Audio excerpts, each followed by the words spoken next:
Tantor Audio, a division of Recorded Books, presents The Alien's Accidental Bride by C.V. Walter, narrated by Rebecca Estrella.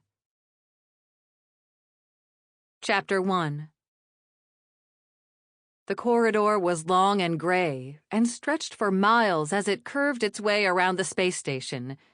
It was one of seemingly identical corridors in the storage rings of the Bradbury 12 space station. Kept at low gravity and minimal life support, its walls were the uniform steel gray of the rest of the station, with only graffiti left by maintenance technicians to act as landmarks.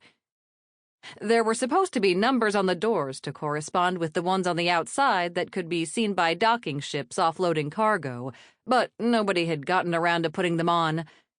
All the controls for the doors and internal climate control were in the main command ring, except for the emergency controls that were located inside. The only people who ever really needed to see the door numbers were the maintenance technicians. Molly looked at the heads-up display in her tech suit, watching the beacon on the map to tell her where the repairs she had been sent for actually were. Made of heavy-duty insulating fabric and a lightweight metal frame, it was a combination between a spacesuit and the power suits used by the docking crews.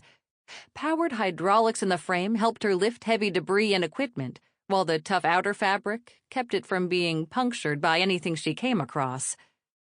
That was the theory, at least.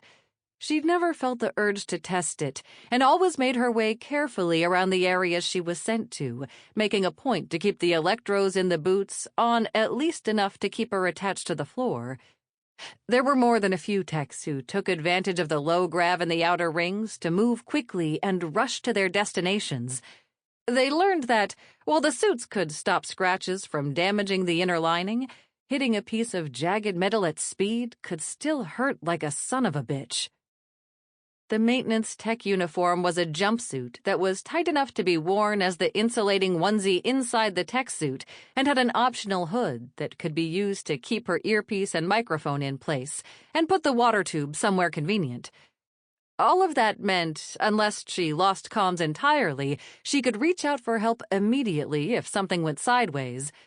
Losing a tech because of a dropped microphone when the one on the tech suit was damaged was more common than anybody wanted to think about.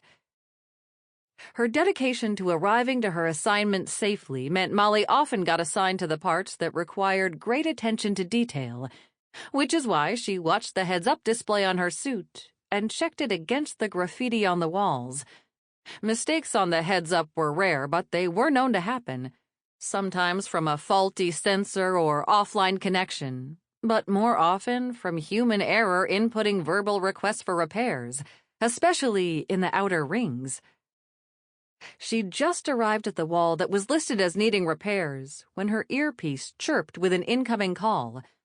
The number on her display showed it as unlisted, which was supposed to be impossible on the space station. She waited for the chime to change to the one she expected, while she inspected the damage on the wall. Sure enough, it went from an anonymous chirp to a clip from a classic rock song. She flicked her eyes across the answer button and went back to work. "Hey, baby, what's up?" she asked, making notes of the micro-fissure that was showing in the wall. "Hey, Mom," the man's voice on the other side said. "You busy?" "I'm working," she told him. "And you're not supposed to be able to call me here." "Yeah, well, they need to work on their security for the station's comms. These were stupid easy to hack." No, they're not.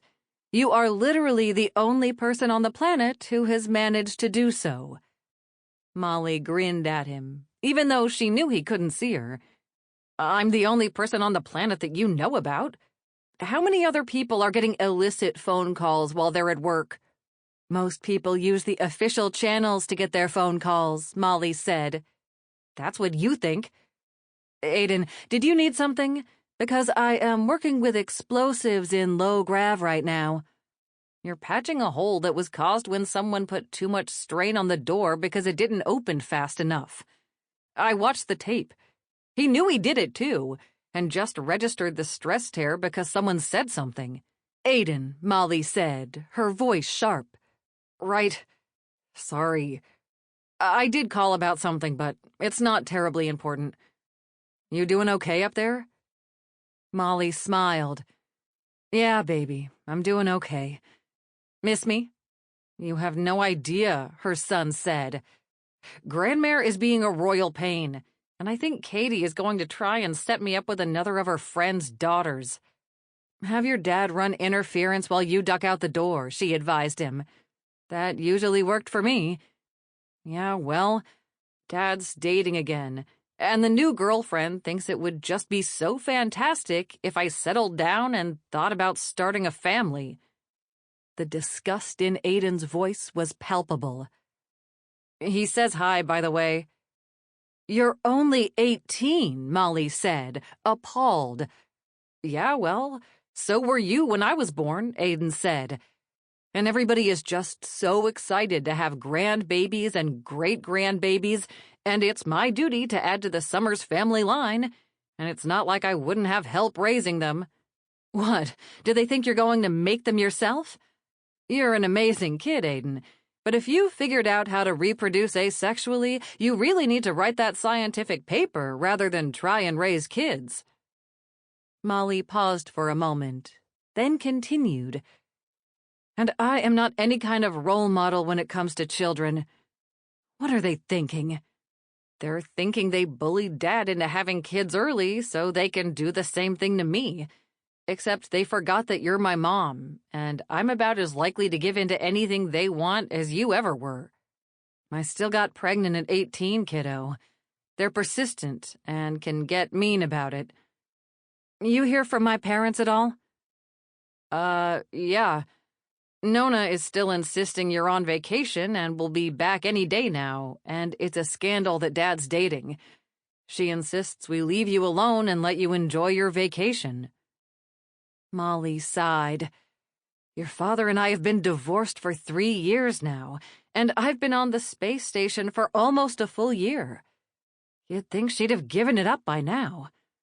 She keeps asking me how I'd feel if I had a little brother or sister, Aiden said. I told her Dad should knock up the new girlfriend if he wants more kids. She was the most vocal about the fact that we shouldn't have any more kids, Molly said with a bitter laugh. What did she say, anyway? That she'd never acknowledge the kids if they were with Dad's new girlfriend?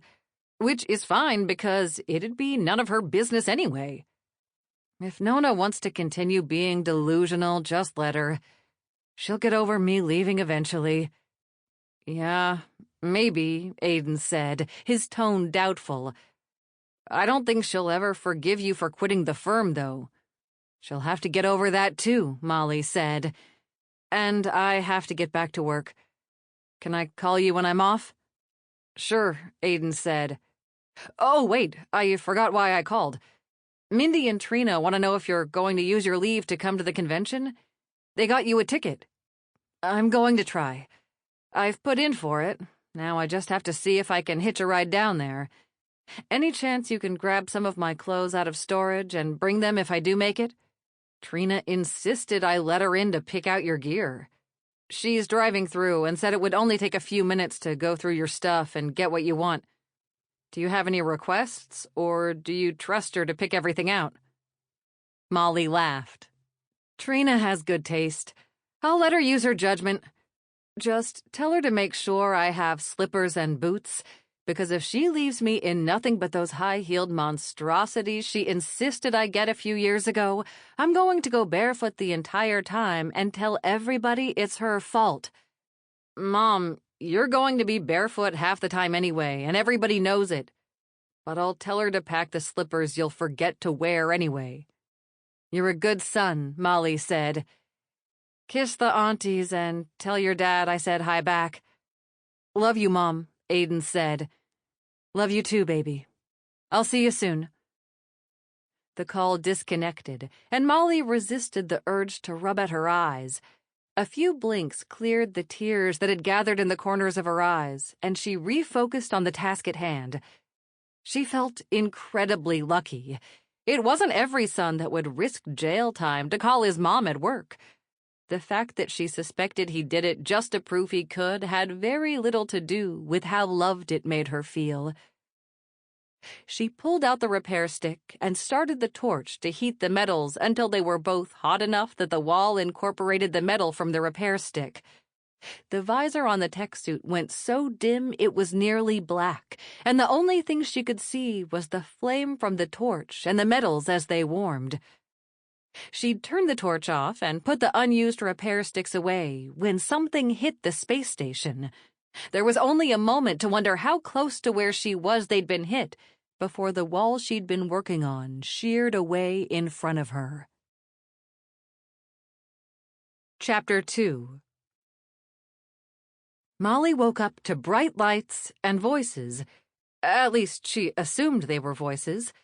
She couldn't quite make out the language they were speaking. She woke slowly, first noticing the sounds around her, then opening her eyes briefly before closing them again when the bright overhead light pierced through her brain. She flexed her toes and fingers and tried to stretch, only to find her arms and legs had been restrained. Panic shot through her and opened her eyes while she pulled at the restraints around her forearms and calves. A hand came to rest on her shoulder, and she stopped struggling, trying to make out the words the owner of the hand was saying to her in such soothing tones. Whoever it was stepped to her side, and she turned her head to look at him.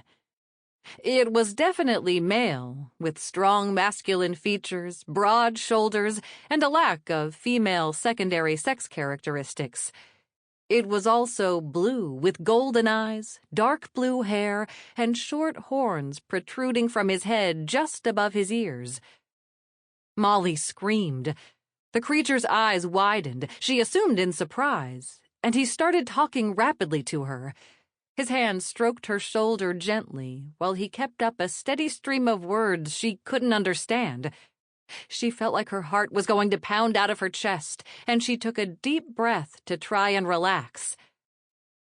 When he didn't attack her, and the stroking on her shoulder had begun to feel nice, if more than a little awkward, Molly was finally able to get her breathing under control, if not the shaking in her limbs.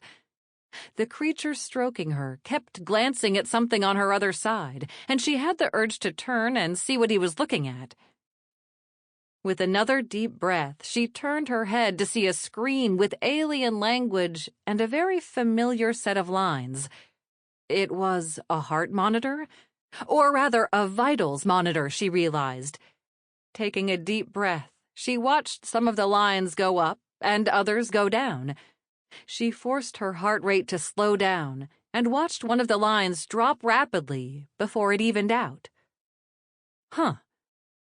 She was in an alien medical facility. Stories of alien abduction and experimentation ran through her head, and she could feel her heart start to pound in her chest, while the corresponding line on the screen jumped up again. The hand stroking her shoulder picked up its pace, and she turned to look at the creature next to her. He looked earnest and concerned. They weren't emotions she would have thought she'd be able to recognize on an alien face, but its basic features were human enough that she thought she could understand a little of what he was saying, even if she still didn't understand the words. "I don't understand what you're saying," she told him. "I mean, you're an alien. I don't understand your language. Do you maybe have one of those universal translators, like in the movies?" The alien looked down at her, his face puzzled. You probably can't understand me either," she said with a grimace. "I don't know where you would have gotten English for your translators, unless you were monitoring Earth's transmissions. I haven't heard anything about any of the extrasolar stuff getting picked up, but it would have taken a while for people to notice that, right?" The alien frowned and gestured for her to keep talking. At least that's what she hoped he was doing when he moved his hand like he was pulling something from her. "Where did you guys come from, anyway? There wasn't anything on our long-range sensors, not even a couple meteorites. I mean, we occasionally get micro-meteors that play hell with our shielding, but those are so small they slip through the scanners on the satellites. This is a ship, right? You didn't take me back to your home world. There's no way we could have missed this. Molly looked around. The alien stroked her shoulder, and she turned back to him. He spoke to her in words she still couldn't understand, but it sounded like he was encouraging her. With a sigh, she kept talking. I don't know what you want me to say. It looks like you're trying to get as many words from me as you can so you can train something. It's how they train dictation software anyway, and it would make sense for you to do it like that. But I don't know how you're going to get enough from me when I'm tied down and can't even gesture at things. Like, I'd like to tell you my name and have you understand that I'm talking about me, and it's not just some random word. She looked down at her arms, then back up at the alien. It gestured for her to keep going, and she had an idea. Pursing her lips shut, she made eye contact with him. It sent a jolt through her body, landing in her gut as a ball of heat that made her gasp. He blinked.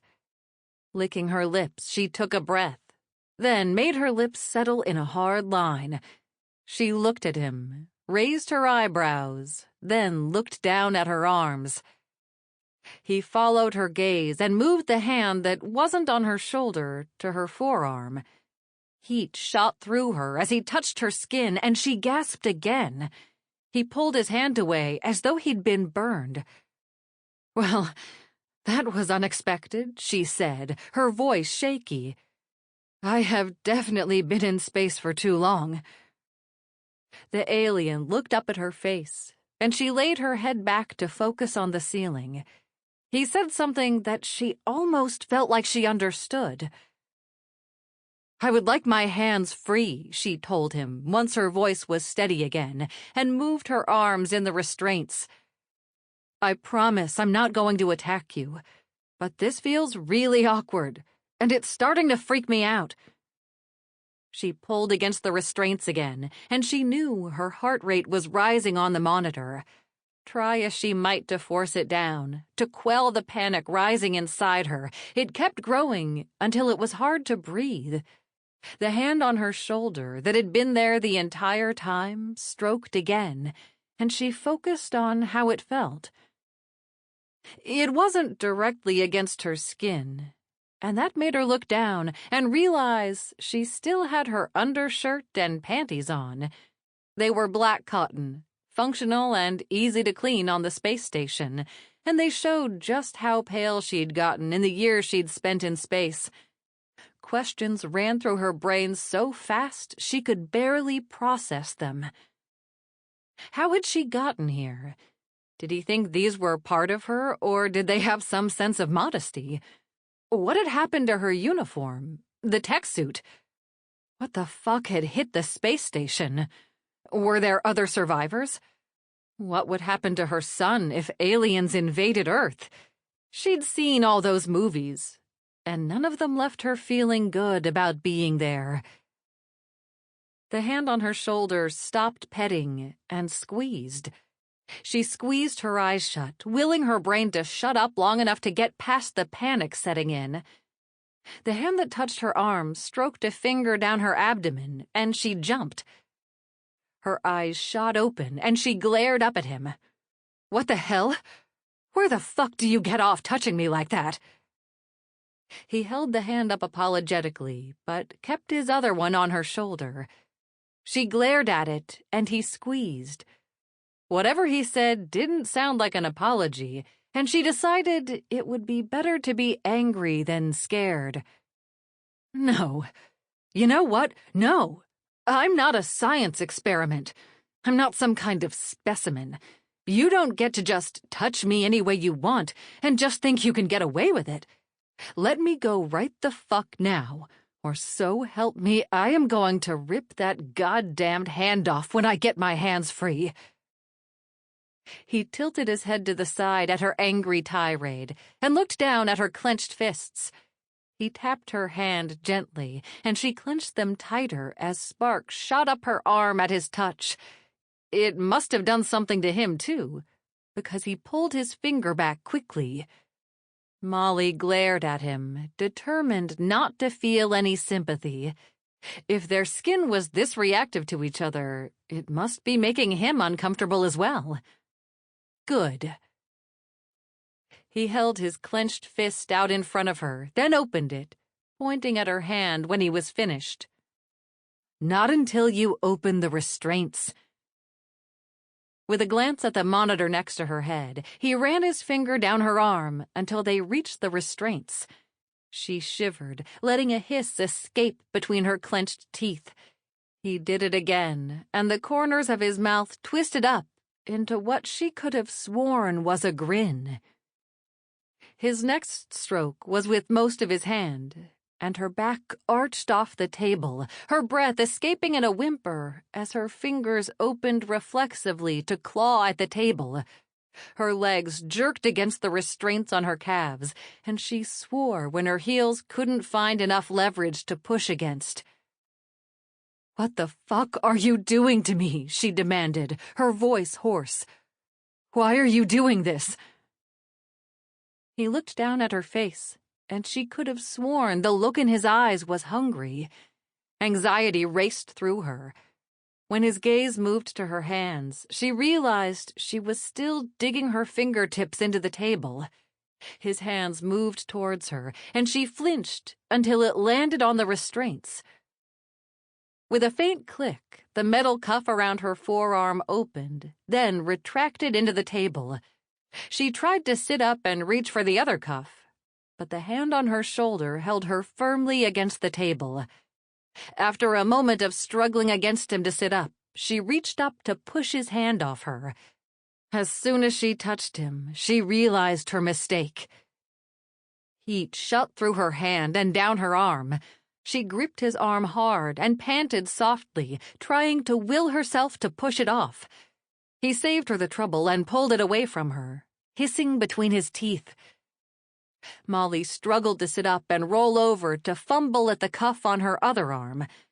That was when she felt the pain through her entire body. Her mouth was hanging open, and she was panting hard, trying to see through the waves of pain that rolled through her while she worked to find the catch on the cuff. The alien came into view in front of her, squatting down to catch her eye. When his hand hovered over her arm, she froze and looked up. He started talking to her, the concern obvious in his voice, his words coming faster than they had before, while he kept his hand poised over her skin. Her jaw set, Molly gritted her teeth and pointed at the cuff on her arm. He nodded and put his hand over the cuff.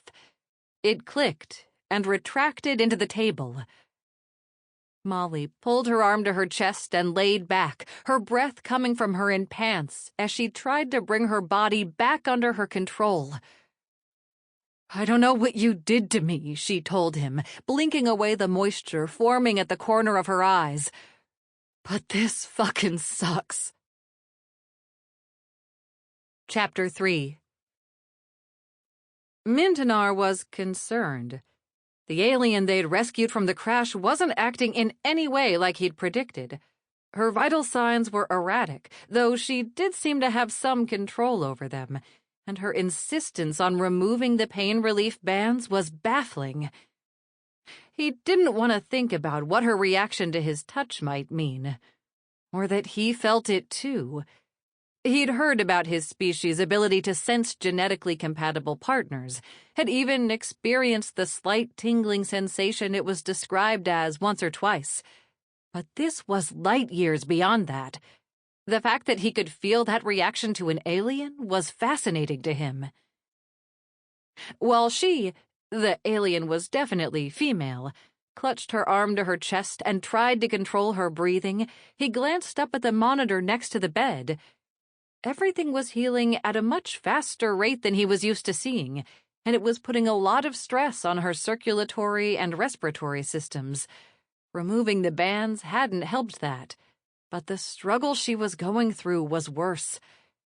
It hurt him, like a blow to the gut, to see her in pain. He knew the regen table she was on was uncomfortable. It was the longest he'd ever had somebody on it, and he wished he was happier with how much she'd recovered before she woke up, so he could pull her off. Absently, he stroked her shoulder, hoping to ease some of her discomfort while he watched the monitor. He wished she'd keep talking to him, even if he couldn't understand her. He liked the sound of her voice, that he could hear the changes in her emotions and pain levels in the tone of what she said was helpful as well.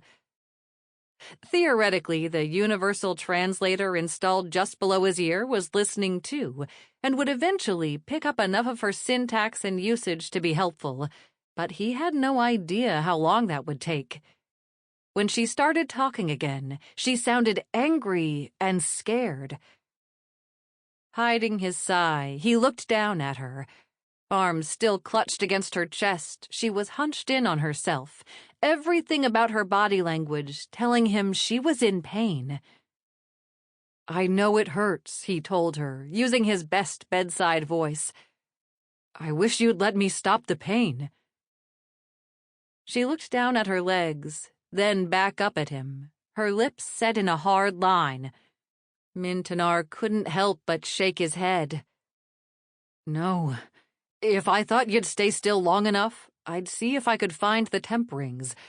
But I think you're too scared, and have no idea what I'm saying, so you'll try and get away as soon as I move. I wish I could trust you to stay put, but you have no idea what's going on, and I have no way to tell you." He stroked her shoulder again, and she frowned at him. He opened his mouth to say more when the comm chime at the door went off. With a quick glance, he saw one of the nurses who was holding up a dinner tray. He started to shake his head, then thought better of it. He nodded and activated the comm to talk to her. "Thanks, Stamina," he said. "Leave it there, but could you add a couple of the temp cuffs to it?" "You sure?" the nurse asked. "You've already got it on the table. Are the ones attached not powerful enough?" Mintonar looked down at the alien and gave a wan smile. "I want to give it more freedom of movement. I think laying still is difficult for it." "Fascinating," the nurse said, her voice eager for more information. He knew she wanted to come in and see the alien. Every member of the medical team had walked by the window while he'd been in there, some of them more than once. "Indeed," Mintonar agreed. "Grab the cuffs and we'll see if it makes a difference." "Sure," Stamina said, and hurried away. Well, that was one thing off his mind at least. When she came back with the cuffs, he might be able to leave long enough to get the tray before the alien tried to fight her way off the table. It would hurt if she did. A lot. And she was obviously still in pain from trying to pull the second cuff off by herself. But he wasn't going to put anything past her. He wondered if the bio-nanos were having any effect on her pain levels. The ones he'd given her had been blank, deliberately left that way while in stasis so they could be used on any living being. Most doctors considered them to be inefficient. It was better, the argument went, to have to reprogram from existing data than to have the bio-nanos gather their own. Most doctors tended to go for the easy answer, the one that gave them the least amount of work. In their defense, most doctors didn't expect to be treating an injured alien in their operating room. Mintonar hadn't either, but he was glad he hadn't had to initiate regen, piecing together what was obviously broken while reprogramming bio-nanos. Stamina returned with the cuffs and hit the comm chime to pull his attention to her. She waved the package with the cuffs at him through the window, then bent to put them on the tray. When she stood back up, she waved again, and he nodded. With a look down at the alien, he realized she'd been watching him. "I know you can't understand me, but maybe if I keep talking, you'll at least get the intent. Please don't move. I'm going to try and get something to help you." He squeezed her shoulder, then let go, backing away cautiously while she watched him. With quick strides, he turned and walked to the door, grabbed the tray Stamina had pushed in the room, and returned. When he got back, she was still watching him, her mouth pressed into a firm line while she took deep breaths through her nose. He glanced up at the monitors. Sample complete. Ready to continue?